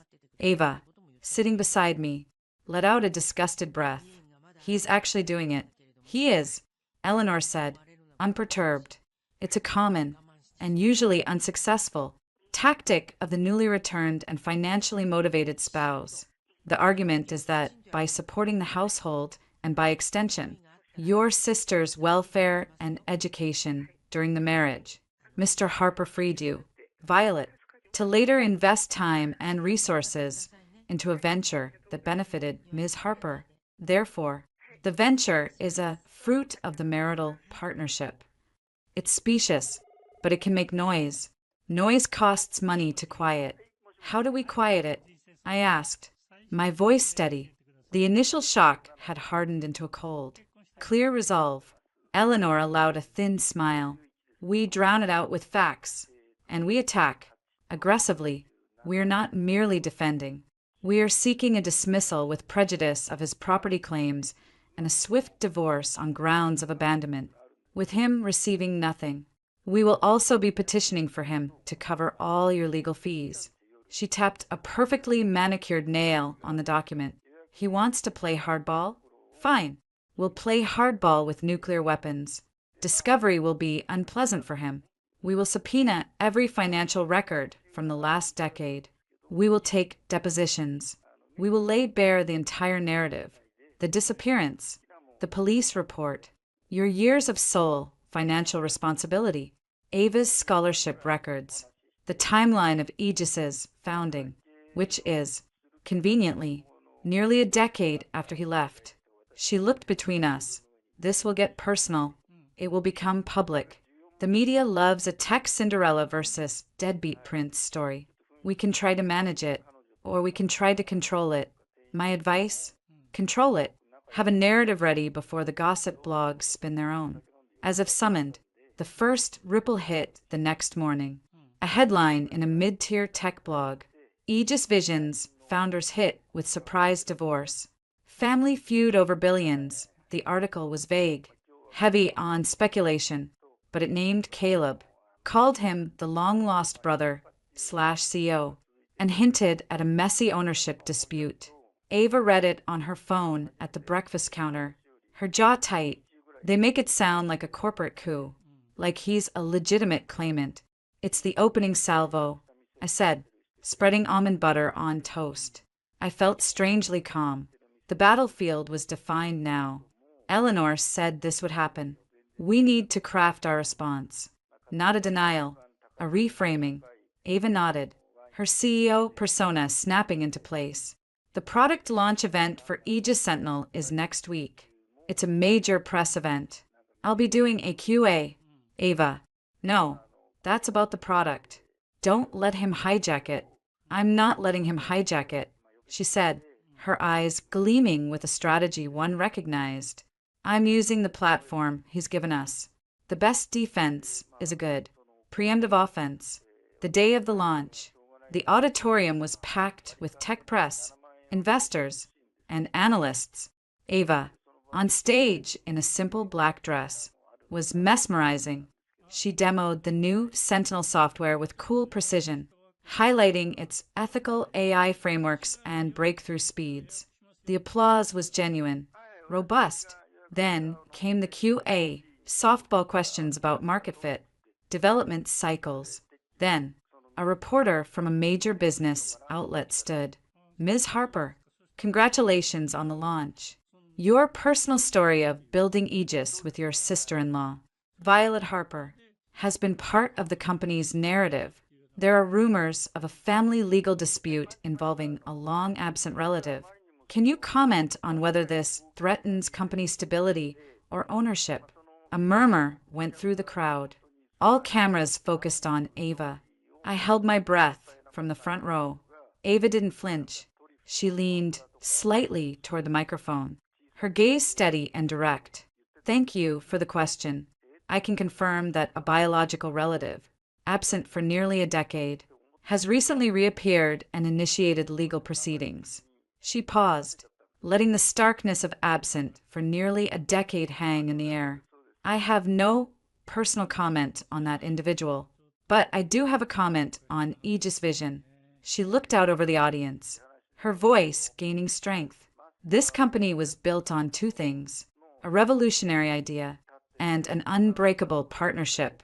When I was 16, my world fell apart. My parents were gone. In my darkest hour, it was Violet Harper, my sister, my partner, my family who stood beside me. She worked tirelessly to provide for me, to protect me, to encourage me. She didn't just give me a roof. She gave me the courage to dream. Aegis Vision was born from that dream and from her unwavering belief in it. It was founded years after any other familial ties had ended. Our success is built on our sweat, our tears, our trust in each other, and the talent of our incredible team. It is a testament to what people can build when they choose to lift each other up, not walk away. The room was utterly silent. So, to answer your question about threats, Ava continued, her tone turning firm. Our stability comes from our foundation, and our foundation is solid.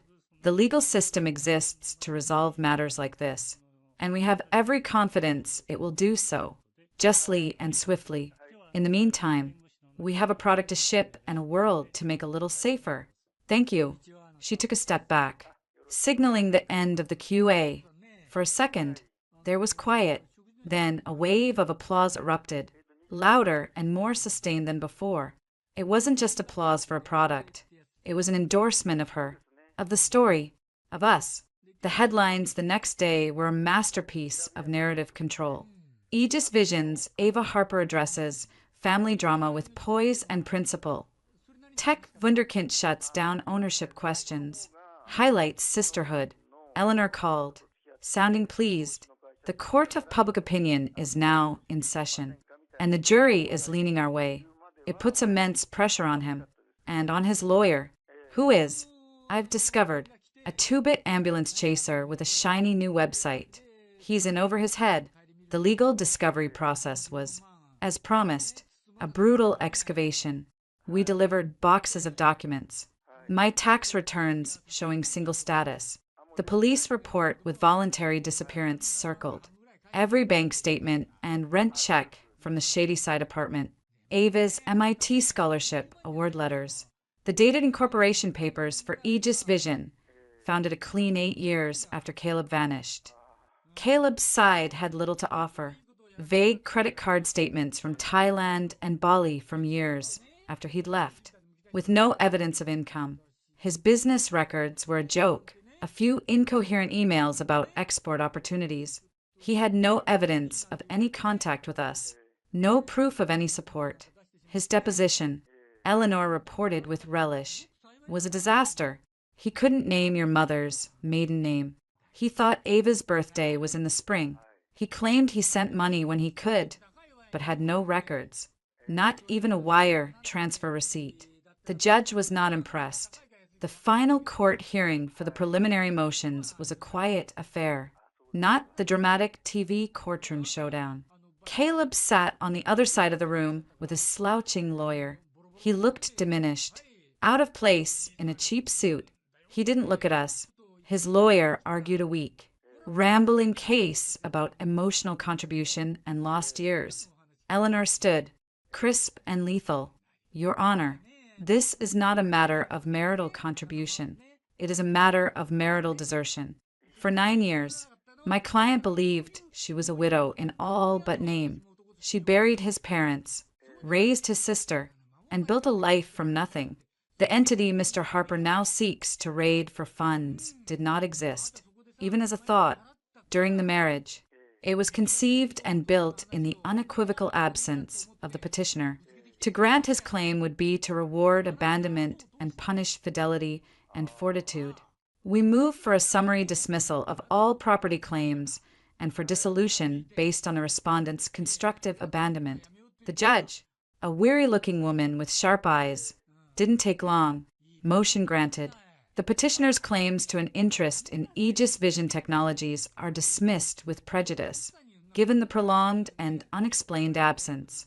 The marriage is dissolved on grounds of abandonment. The remaining marital assets, which appear to be negligible, will be divided per the standard formulae. I am also awarding reasonable attorney's fees to the respondent. Ms. Harper, Mr. Harper, you have had your day in court. It's over. You don't get to vanish from a life and then rematerialize to claim its rewards. Next case. It was over in 15 minutes. Caleb's lawyer was already packing up, avoiding his client's gaze. Caleb sat stunned, his face pale with a mixture of fury and dawning. Helpless realization. He had gambled on our fear, on our desire for privacy, on the chance that we'd pay him to go away. He'd lost, spectacularly.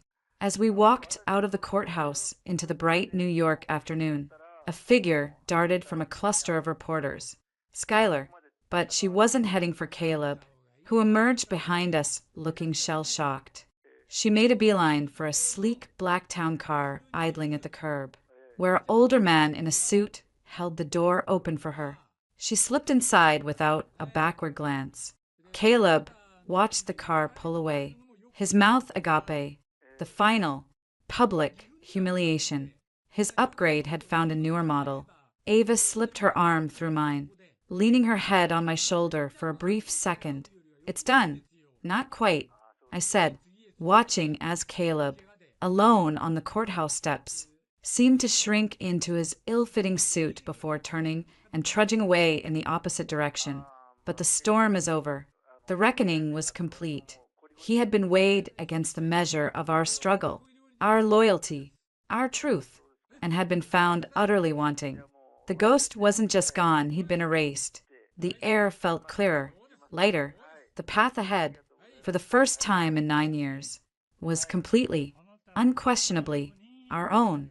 The silence after the storm wasn't just quiet. It was rich, deep, and full of light. The final legal paperwork arrived. A mere formality after the judge's gavel had fallen. Caleb Harper was legally erased from our lives. owing us legal fees he would likely never pay.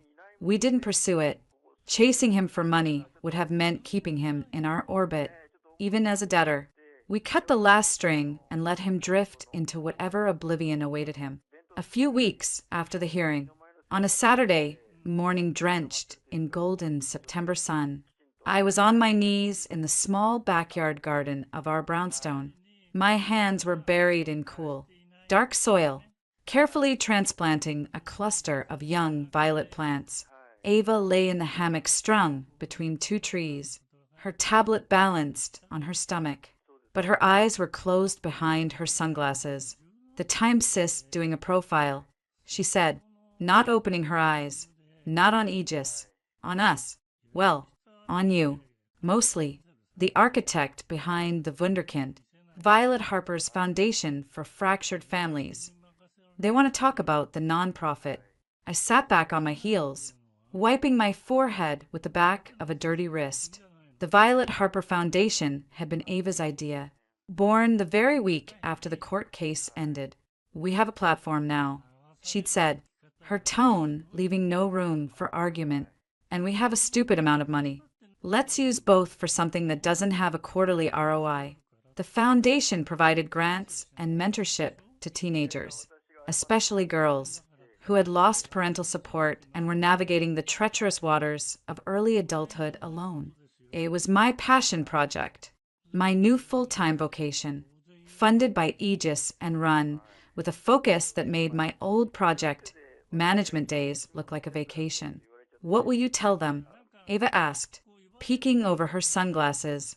The truth, I said, patting soil around a plant, that sometimes family isn't who you're born to. It's who holds your hand in the dark. That a little stability can turn a crisis into a catalyst. That no one should have to choose between eating and buying a textbook. Ava was quiet for a long moment. Do you ever think about him? I knew she didn't mean the reporter. I sat still, a violet plant in my hand. Less and less. Sometimes. I feel guilty for not thinking about him more. Isn't that strange? After 9 years of worrying, now it's just quiet. He's not your burden anymore, she said, her voice firm. He never should have been. She swung her legs out of the hammock and came to sit cross-legged on the grass beside me. I heard something. Through the legal grapevine. Eleanor's paralegal is friends with someone at the DA's office. I looked at her, a question in my eyes. Caleb, she said, picking at a blade of grass. He tried to pull the same stunt. Somewhere in New Jersey. Met a recently divorced woman with a decent settlement. Sweet-talked his way in. Started talking about investment opportunities. She was smarter than he thought. Or he was sloppier. She filed a complaint. It's not going to trial or anything. But it scared him. He left the state. Last anyone heard. He was in Vegas. She said it without satisfaction. Just a flat statement of fact. Trying to be a player with no cards and no chips. He'll always be chasing the easy score. Looking for someone else's foundation to leech onto. He's a ghost. And he's doomed to haunt the periphery of other people's lives because he never learned how to build one of his own. There was no vengeance in her tone, only a profound, weary understanding. We hadn't destroyed him. We'd simply removed ourselves as potential targets. His own nature was doing the rest. The thought was sad, in a distant way, but the sadness didn't belong to us. It was his. Ava, I began, hesitating. He's still your. He's not my anything. She cut me off, her gaze clear and unwavering. Biology is a footnote. You remember that night? In the dark apartment, after the funeral? Of course I do. You promised to get me through high school, through college, to be there until I could fly. She reached out and took my muddy hand in hers, her grip strong.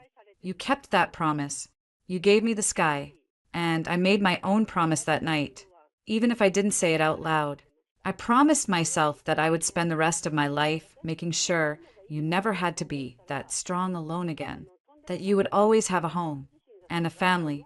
In me, you're my sister, Violet, my only family. That's not a consolation prize. It's the single greatest truth of my life. Tears. warm and unchecked, spilled down my cheeks, cutting tracks through the garden dust. I didn't try to stop them. Ava's own eyes were bright. So, with that in mind, I have a new project for you, one the foundation can't handle. I laughed. A wet, shaky sound. What's that? Your love life. I groaned, pulling my hand back to wipe my face, probably smearing dirt everywhere. Ava, don't start. I'm serious. You're 34. You're brilliant. You're kind. You're secretly hilarious. And you look amazing covered in dirt. You've spent half your life being someone's rock. It's okay to be someone's harbor, or their partner in crime, or just their date for a nice dinner that doesn't involve discussing grant proposals. I'm happy. I protested, meaning it. I have you. I have the foundation. I have a good life. I know you're happy, but happy can have layers. Richer, deeper, more romantic layers. She bumped her shoulder against mine. I'm not saying you need to find a husband. I'm saying it's okay to want someone, to be open to it. You closed that door a long time ago and sealed it shut with good reason. The house is safe now. You can open a window. Let some air in. I looked at her, this formidable, wise, loving young woman I had the unspeakable privilege of calling my sister. She was offering me permission I hadn't realized I was waiting for. Permission to want something for myself, beyond survival, beyond success, beyond our beautiful, intertwined world. Maybe. I conceded, a real smile touching my lips. One window, with a very sturdy screen. That's my girl. She stood up, brushing grass from her jeans. Now, I have a board call with Singapore in 10 minutes. Try not to get too much dirt on the financial reports I left on the kitchen table. She bent and pressed a swift kiss to the top of my head before striding back inside. Months flowed into a year. The foundation placed its first cohort of scholarship students. Aegis secured a major government contract. Life was full, purposeful, and peaceful. One evening, I was in the study, reviewing applications for the next foundation cycle. The room was cozy, filled with the soft glow of a desk lamp and the quiet hum of the city outside. Ava appeared in the doorway, holding 2 mugs of hot cocoa, the way I used to for her. She set one down on the desk and perched on the arm of the leather sofa. Long day? I asked, taking a grateful sip. Productive. The Singapore team nailed the presentation. She sipped her cocoa, watching me over the rim. So, how was your coffee? I paused. My coffee? With David, from the Stark Foundation, the one you were strategically aligning with over espresso this afternoon. Her eyes were innocent, too innocent. I felt a faint blush creep up my neck. David was the director of a larger, like-minded, philanthropic organization. Our coffee had been strictly business. Mostly, there had been a moment, near the end, where the conversation had drifted to favorite hiking trails. It was productive, I said, echoing her words, a smile tugging at my lips. Uh-huh. She didn't push, just gave a knowing, quiet smile of her own. Good. We sat in a comfortable silence, the kind that needs no filling. The ghost was gone, not with a bang, but with the slow, inevitable fading of a bad dream in the morning light. Caleb, fate was his own making, a lonely, grifting path we had chosen not to follow him down, either to rescue or to condemn. We had simply turned towards the sun, and in doing so, left his shadow far behind. Ava was my home. I was hers. We had built a fortress of trust and respect that no one could ever breach. And within its walls, there was room for our work, for our shared past, and for whatever, or whoever, the future might bring. The path ahead wasn't just clear, it was boundless, lit from within by the unwavering, everlasting sun of a love that had been chosen, fought for, and earned. It was more than enough. It was everything. The rhythm of our new normal was a symphony I'd come to adore. Mornings meant shared coffee in the sun-drenched kitchen of the brownstone, a quick sync of our calendars. Ava's filled with investor meetings and engineering sprints. Mine with foundation board calls and grant recipient interviews. Evenings were often work adjacent, but it was our work, discussed over takeout or something simple I'd thrown together. It was during one of these evening debriefs that Ava, picking at a salad, dropped the first hint. So, the Carter Stark Foundation Gala is next month, she said, her tone a study in casualness. We got 2 tickets in the corporate donor package. Black tie, open bar, endless shrimp. You in? I grimaced, scrolling through a grant proposal on my tablet. You know those things aren't my scene. All that small talk. You go. Take Ethan. Or Chloe. She'd love the shrimp. Ethan would wear a graphic tee under his tux. And Chloe is in Bali. Come on. Vi, it's for the foundation. 2. Networking. David Chen will be there. She said the last part while examining a cherry tomato with undue interest. I looked up. David Chin, director of the Carter Stark Foundation, the one we're trying to partner with on the Midwest STEM initiative. Tall. Seems nice. Has that whole thoughtful philanthropist thing going on? You had a Zoom with him last week that ran 20 minutes over? The meeting ran over because their grant guidelines are needlessly complex. I said, perhaps a touch too quickly. David Chen had been impressive, sharp, genuinely passionate about educational equity. And yes, he'd made me laugh once with a dry remark about bureaucratic red tape. It had been a professional interaction. Mostly. Ava's smile was a slow, knowing curve. Well, he's going to be there.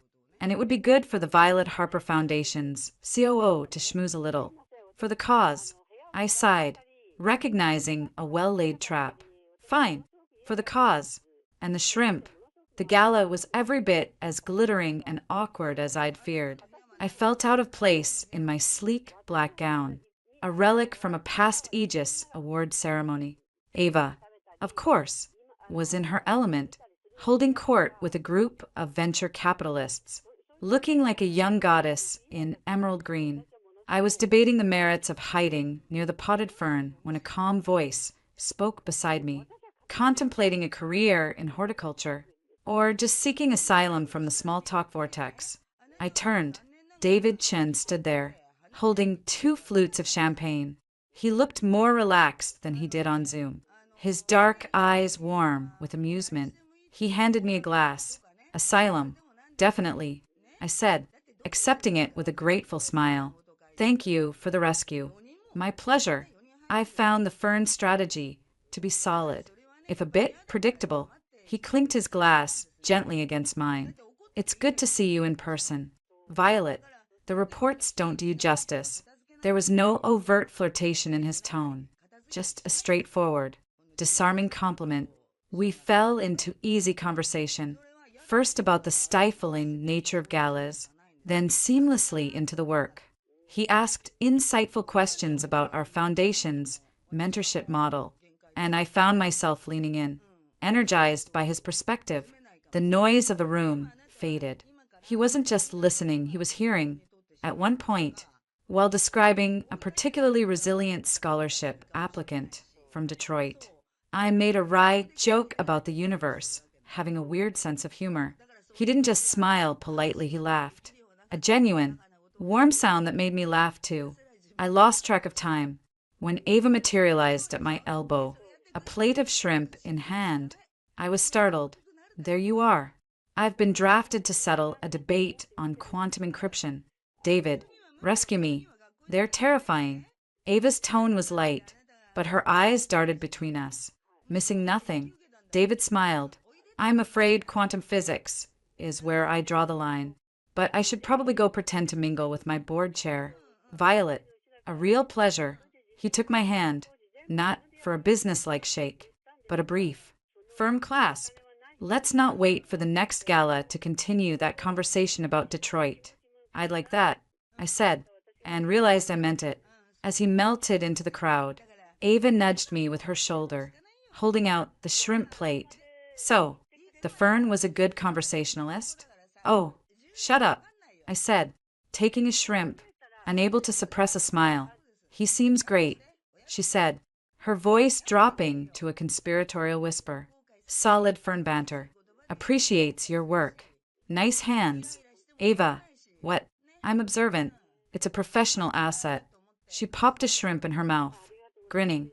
You were talking for 40 minutes. You were glowing. I was not glowing. I was discussing educational infrastructure. You can do both. It's a new, advanced skill. I'm proud of you. She looped her arm through mine. Now, come on. Let's go find the dessert table. I saw a chocolate fountain, and I have strategies. The following week, an email from David appeared in my inbox. Our Detroit conversation, a great article on community-led tech hubs. It was professional, friendly, and ended with, if you're free for a non-fern-based coffee sometime, I'd enjoy picking your brain further. No shrimp required. I stared at it for a full minute before taking my laptop to the kitchen, where Ava was making a smoothie with a frightening amount of kale. He asked me for coffee. I said, leaning against the counter. The blender whirred to a stop. David? The nice hands. Anti-fern philanthropist? Yes. And I don't know. It says, pick your brain. That could be professional. Ava poured the vibrant green liquid into a glass. Her expression supremely skeptical. Violet, my brilliant, usually perceptive sister. Men who want professional meetings send calendar invites. 4. Strategy. Sync. 30 minutes. They do not send emails about picking brains and foregoing shrimp. This is a coffee. Capital C. I fiddled with the edge of my laptop. It's been a long time. Since a coffee. I don't even know how to do that anymore. She came over, her expression softening from teasing to earnest. You say yes. You wear that blue sweater that makes your eyes look insane. You go. You talk about Detroit and community hubs, and then you see if he asks what you do for fun. And if he does, you tell him about your morbid fascination with true crime podcasts and your secret. Failed attempts at growing basil. It's not a contract. It's not a merger. It's just coffee. With a smart, cute guy who laughed at your joke. Her simplicity was disarming. What if it's weird? Then you have a slightly weird coffee and a funny story to tell me. The world does not end. The foundation's funding is not revoked. She bumped her hip against mine. You face down Caleb, Larry from Odyssey Tech, and a room full of skeptical investors. You can handle a coffee date with a nice philanthropist. It's not a date. I insisted, but the protest was weaker. Fine. A brain picking. With potential. She took a long sip of her kale concoction. Write him back. Say yes. Do it now before you overthink it into a geopolitical crisis. Under her watchful, encouraging gaze, I typed a reply. Coffee sounds great.